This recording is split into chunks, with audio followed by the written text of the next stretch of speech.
আসসালামু আলাইকুম। ইংরেজিতে কথা বলা শেখার জন্য আপনাকে রেগুলার প্র্যাকটিস করতে হবে। আর ভাবছেন যে কার সাথে প্র্যাকটিস করব। আপনি কিন্তু বাড়িতে বসে আপনার মায়ের সাথেই প্র্যাকটিস করতে পারেন। ডেইলি অ্যাক্টিভিটিসগুলো আপনি আপনার মায়ের সাথে শেয়ার করুন ইংরেজিতে। তাহলে আপনার জন্য ইংরেজি শেখাটা খুবই সহজ হয়ে উঠবে। চলুন দেখে নিই আজকে এমন কিছু ইংলিশ সেন্টেন্সেস যেগুলো আপনি প্রতিদিনের কথা বলায় ব্যবহার করতে পারেন। যেমন আপনার মা আপনাকে বলল, রুমটা গুছিয়ে ফেলো, টাইডি আপ ইউর রুম। অথবা বললেন যে রুমটা পরিষ্কার করো, ক্লিন ইউর রুম। আপনি বললেন, হ্যাঁ মা, আমি এখনই করছি। Yes mom, I will do it right away.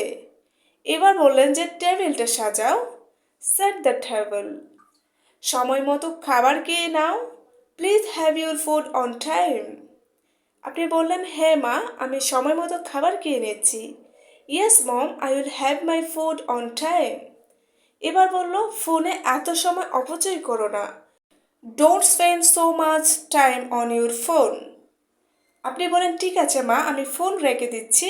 All right mom, I will put down my phone. পড়ার সময় খেলা করো না, don't play games while studying. তোমাকে ভালো রেজাল্ট করতে হবে, you have to get good result. মা, আমি কি আপনাকে সাহায্য করতে পারি? Mom, can I help you? না, আমি কাজটি করে নিচ্ছি। No thanks, I doing the work. এভাবে কিন্তু আপনি আপনার মায়ের সাথে ইংরেজিতে প্র্যাকটিস করতে পারেন।